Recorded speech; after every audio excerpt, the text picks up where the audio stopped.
बिस्मिल्लाहिर्रहमानिर्रहीम। अस्सलामु अलैकुम वरहमतुल्लाहि वबरकातुहू। आबिद राजा चैनल की तरफ से आज मैं अपने दोस्तों को रसूलुल्लाह सल्लल्लाहु अलैहि वसल्लम का एक फरमान बताऊंगा। आप दोस्तों ने इस पर जरूर अमल करना है।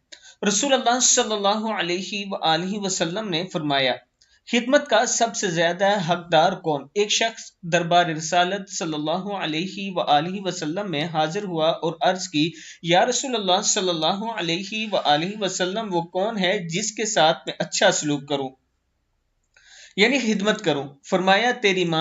अर्ज की, इसके बाद कौन? फरमाया, वो तेरी माँ है। अर्ज की, इसके बाद? फरमाया, वो तेरी माँ है। इसने चौथी बार अर्ज की, या रसूल अल्लाह सल्लल्लाहु अलैहि वसल्लम, इसके बाद कौन है? फरमाया, वो तेरा बाप है, यानी वालिदैन के साथ अच्छा सलूक करो। रसूलुल्लाह सल्लल्लाहु अलैहि वसल्लम से जब 3 बार ये सवाल किया गया तो आपने फरमाया, तेरी माँ। और जब चौथी बार ये सवाल हुआ तो आपने फरमाया, आपका बाप, यानी आपके वालिद। अपने वालिदैन से अच्छा सलूक करो। कुरान मजीद में भी इसका जिक्र है और रसूलुल्लाह सल्लल्लाहु अलैहि वसल्लम की बहुत सी अहादीस मौजूद हैं।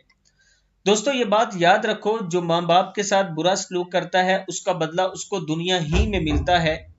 ये अपने पास लिख लो मेरी ये बात। और माशरे में आप नजर दौड़ा के देख लिया करें कि आपके इर्द गिर्द अगर किसी ने अपने माँ बाप के साथ बुरा सलूक किया और आज वह अपने बुढ़ापे को पहुंच गया, तो या तो उसे जिंदगी में उसकी सजा मिल चुकी होगी या अभी मिल रही होगी। इसलिए इस बुराई से आप दोस्तों ने बचना है। अस्सलामु अलैकुम वरहमतुल्लाहि वबरकातुहू।